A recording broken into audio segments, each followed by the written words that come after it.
আসসালামু আলাইকুম। BD job পেইন্টে আপনাদের স্বাগতম জানাচ্ছি। চলে আসলাম আরও একটা সরকারি নিয়োগ বিজ্ঞপ্তি নিয়ে। আশা করছি আপনারা সকলেই ভালো আছেন দেশের এই সার্বিক পরিস্থিতিতে। তো নিয়োগ বিজ্ঞপ্তিটা হচ্ছে প্রকাশিত হয়েছে 1 আগস্টে 2024। সেটা হচ্ছে বাংলাদেশ পুলিশের কমান্ড্যান্টের কার্যালয়, পুলিশ ট্রেনিং সেন্টার, টাঙ্গাইলে। তো এখানে দুইটা পদে নিয়োগ বিজ্ঞপ্তি প্রকাশ করেছে। এটা নিয়ে বিস্তারিত আলোচনা করব এবং এটার আবেদনের সময়সীমাটাও বেশ অনেক দূর দিয়েছে, যেহেতু দেশের পরিস্থিতি হচ্ছে একটু অন্যরকম। সো এটার আবেদনের যে ডেডলাইনটা এটা অনেক বাড়িয়ে দেওয়া হয়েছে। আপনারা যারা আবেদন করবেন আগে থেকে প্রিপারেশন নিয়ে রাখবেন। তো বাংলাদেশ পুলিশের পুলিশ ট্রেনিং সেন্টার টাঙ্গাইলের একটা নিয়োগ বিজ্ঞপ্তি, এটা স্বরাষ্ট্র মন্ত্রণালয়ের। এখানে প্রথম যে পদ সেটা হচ্ছে কম্পিউটার অপারেটর। 2টি পদের সংখ্যা রয়েছে 13তম গ্রেডের।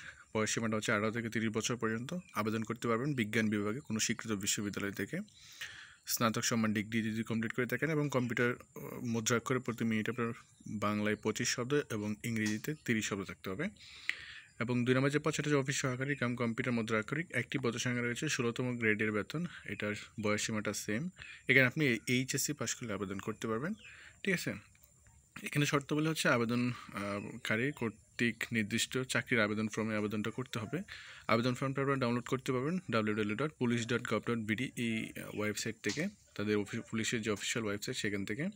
এবং আবেদনটা আপনাদের করতে হবে হচ্ছে ডাকযোগের মাধ্যমে। ঠিক আছে। আবেদন যে করবেন সেটা হচ্ছে commandant DIG police training centre Tangail বরাবর 15/9/2024 তারিখের মধ্যে, অর্থাৎ অনেক সময় আছে, প্রায় 1 মাসের উপরে আপনারা সময় পাবেন এটাতে আবেদন করার।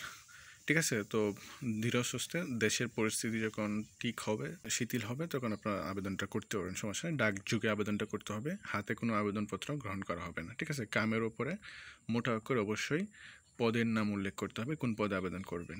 ঠিক আছে। তো ভিডিওটা দীর্ঘায়িত করতে চাচ্ছি না। এখানে এই পেজটা আপনারা স্ক্রিনশট দিয়ে রাখেন। পরবর্তীতে আপনারা আবেদন করার সময় এই ইনফরমেশনগুলো অবশ্যই জানা লাগবে।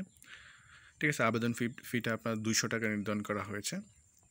তো এটা অবশ্যই কীভাবে আবেদন ফিটা দিবেন এবং বয়সসীমাটা ওখানে দেওয়া আছে। আপনারা এটা, আমি পেজটা আস্তে আস্তে নিয়ে যাচ্ছি, আপনারা এটা স্ক্রিনশট দিয়ে রাখেন। হ্যাঁ, আমি ভিডিওটা লম্বা করতে চাচ্ছি না। ঠিক আছে। তো দেখা হচ্ছে নেক্সট কোন ভিডিওতে। আল্লাহ হাফেজ।